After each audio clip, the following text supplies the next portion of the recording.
chers téléspectateurs, bonjour les amis de Force Emploi Afrique, le TV. Bonjour à tous les Africains. Bonjour à toute la jeunesse ivoirienne, béninoise, togolaise, malienne, ghanéenne, nigériane. Bonjour à toute l'Afrique.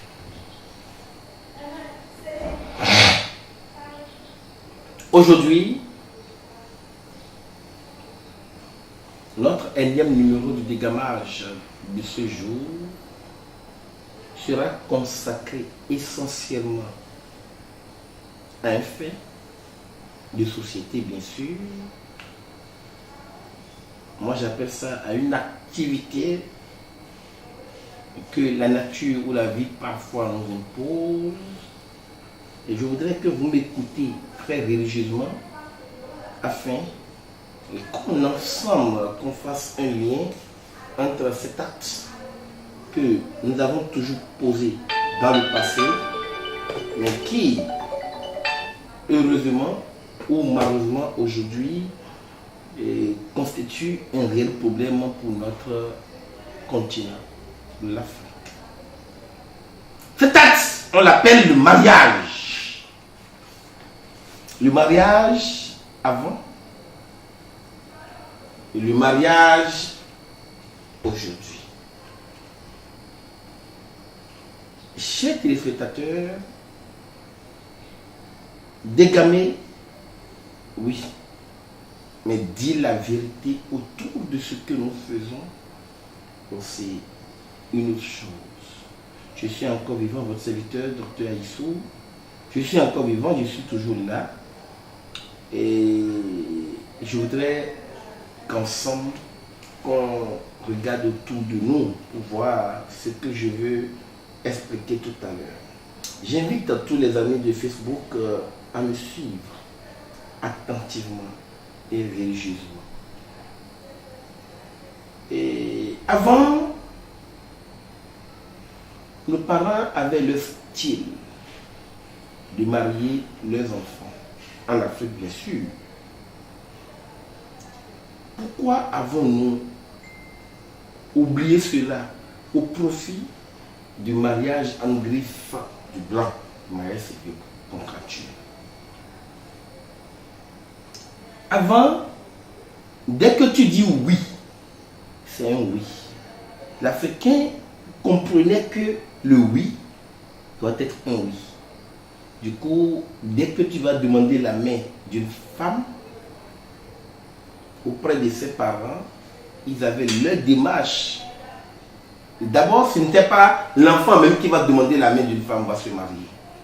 C'était le parent qui voit une femme bien éduquée, d'une famille ou d'une autre, et qui invite, et qui va voir maintenant la famille pour dire, cet enfant, je la veux pour mon fils. Et là, le parent va dire, voilà, si tu veux ma fille, voilà les formalités à accomplir, voilà ce qu'il faut, on fait la liste, et tu vas les chercher, et tu envoies.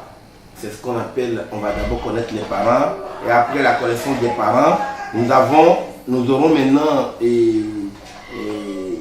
ce qu'on appelle, nous allons maintenant procéder au mariage. C'est-à-dire faire la dot, et tu deviens femme au foyer. Mais je ne comprends pas pourquoi le colon a appelé notre mariage d'alors où il y avait un taux. Le taux de divorce était 0.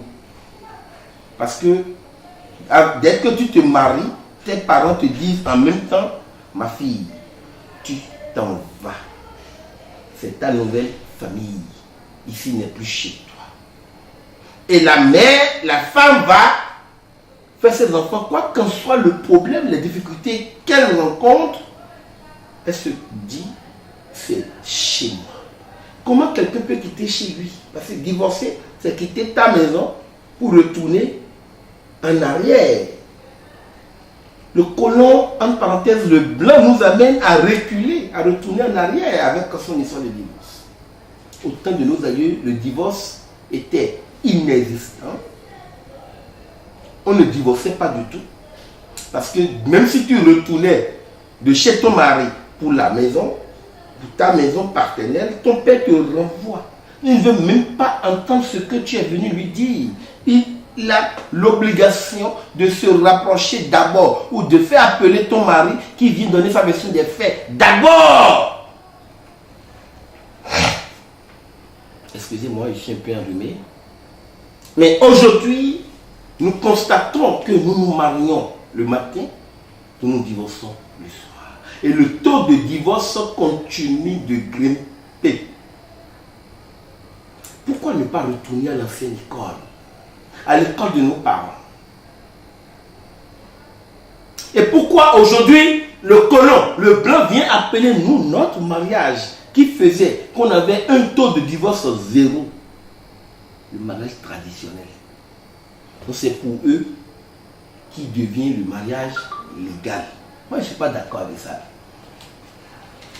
Tu ne veux pas nous imposer ta constitution en tant que blanc et de venir nous imposer aussi ou changer tout ce que nous faisons qui était bien. Avant, les femmes ne portaient pas de pantalon. Avant, les femmes ne sortaient pas nues dans la rue. Avant, la femme était sacrée, précieuse. Avant, la femme avait de la valeur. Je voulais profiter par là parce que hier, j'ai fait passer une petite information et peut-être les gens vont m'insulter. Je l'ai dit sur tous les réseaux sociaux hier. Je vais vous faire partager cela. Vous allez voir à quel point aujourd'hui nous avons changé les choses. À quel point aujourd'hui nous n'arrivions plus à faire les choses comme cela se doit. À quel point aujourd'hui nous avons détruit notre continent qui est l'Afrique. À quel point aujourd'hui le colon nous a imposé des choses que nous n'avons même pas pris la peine de voir est-ce vrai ou faux. Nous sommes emballés, nous sommes allés dans ça sans même réfléchir. Vous savez, au temps de nos ancêtres ou de nos aïeux, j'ai l'habitude de le dire, avec des clins d'œil seulement, on pourrait comprendre ce que veulent nous dire nos mères, nos parents. Mais aujourd'hui, même si tu regardes ton enfant qui fait quelque chose de mauvais, l'enfant ne sait même plus que tu es en train de le regarder. Il continue de faire ce qu'il fait. C'est parce que ces valeurs, le côté sacré de ce mot, se marier, a disparu au profit de ce contrat qu'on appelle le mariage civil que le blanc est venu nous imposer. Le mariage traditionnel, comme on le dit, n'est pas un mariage traditionnel. Je dis non. C'est un mariage, un vrai mariage. C'est ce que nous avons connu. C'est notre identité. C'est notre... comment on appelle? C'est-à-dire, c'est le respect de notre tradition. C'est vrai, on veut faire référence à la tradition en parlant du mariage traditionnel. Mais la tradition n'est pas une chose mauvaise. Qu'aujourd'hui, quand tu as doté ta femme, on te dit clairement que tu n'es pas marié. Parce que tu n'as pas encore fait le mariage civil. Mais j'ai acheté ma bague, vous allez doter ma femme. Les parents ont dit oui. C'est notre mariage. Tout ce qu'on m'a demandé, j'ai donné. Alors, le mariage civil, en parenthèse, comme tu le dis, le mariage des blancs, des autres, c'est ce que nous avons légalisé au détriment de ce que nous avons. Moi, je préfère que ce soit le mariage civil qui soit facultatif et que le mariage traditionnel, comme on le dit, soit obligatoire, ça soit reconnu par les pays africains. Tu changes de nom dès que tu as fait ton mariage traditionnel, tu as doté ta femme. La dot, c'est la partie la plus essentielle. Parce que là, le parent dit oui à bénir l'union. L'autre côté où tu vas devant le maire pour signer un contrat entre toi, ta chère et tendre épouse ou ton cher et tendre époux, tu as signé un contrat devant témoin. En plus, ce n'est pas un de vous, c'est devant témoin. Vous ne voyez pas qu'on a dénaturalisé le concept sacré de mon mariage? On fait contrat quand? Un contrat se fait quand on ne se fait pas confiance. Ça veut dire que dès le départ, vous ne vous faites pas confiance. Et déjà que dès le départ, vous ne vous faites pas confiance, c'est normal que au fil du temps, ça se dégrade. C'est ce qu'on appelle le divorce. Quand je vais te prêter de l'argent, si j'exige de toi un document, et je dis en plus de ça, que ce document doit être fait devant un témoin, un membre de ta famille, un ami, un frère, ou une soeur, c'est parce que tu ne te fais pas confiance.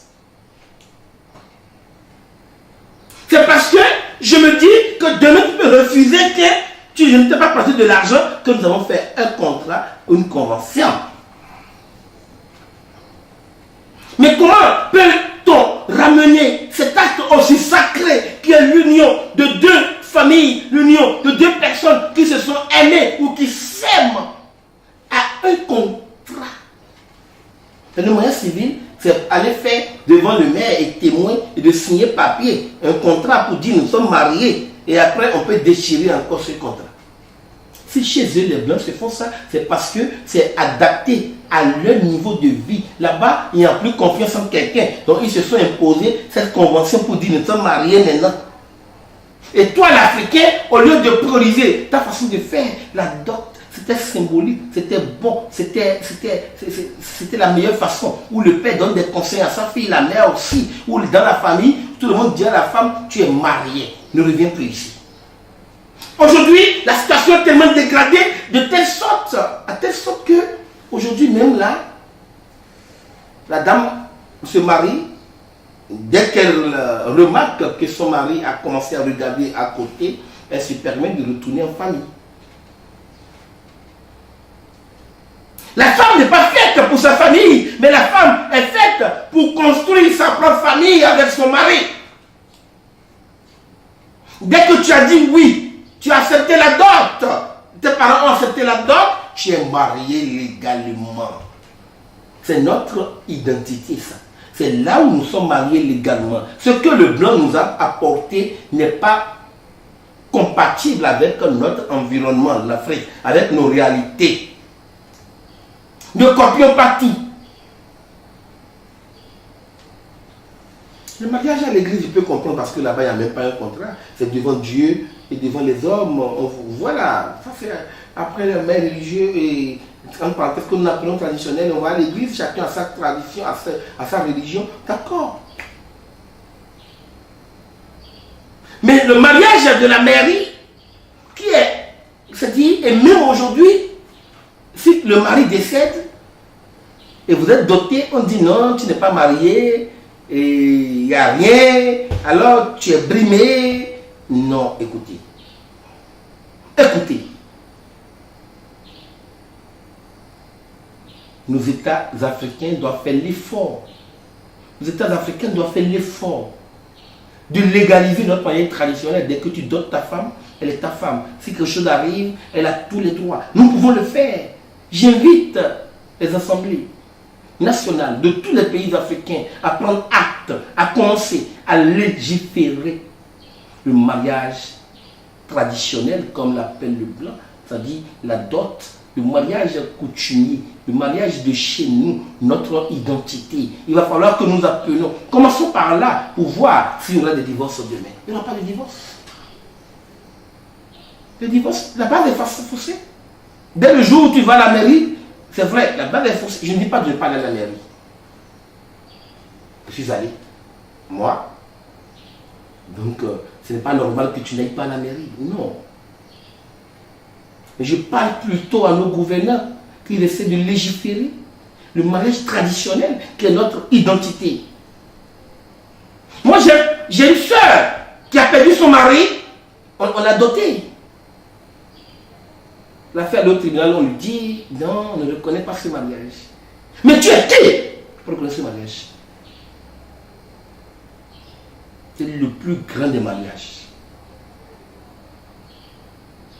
Jeunes, luttons ensemble pour qu'on reconnaisse désormais nos valeurs. Nos valeurs, les valeurs de l'Afrique soient reconnues, légiférées. C'est mon combat de tous les jours. C'est ce qui peut réduire le chômage. C'est ce qui peut réduire le sous-emploi. Qu'on commence à se faire confiance. L'Africain se faisait confiance. Il est venu, le blanc est venu nous diviser pour rien. On commence à se faire confiance. C'est la confiance qu'on se faisait qui faisait que le mariage durait. Parce que l'Africain, dans le temps, son oui était oui. L'Africain connaissait la Bible pour que ceux qui l'ont écrit eux-mêmes. Chers amis, aujourd'hui, c'était le mariage, un contrat imposé par le colon. Et la dot, une priorité pour nous les Africains. Merci. À la prochaine.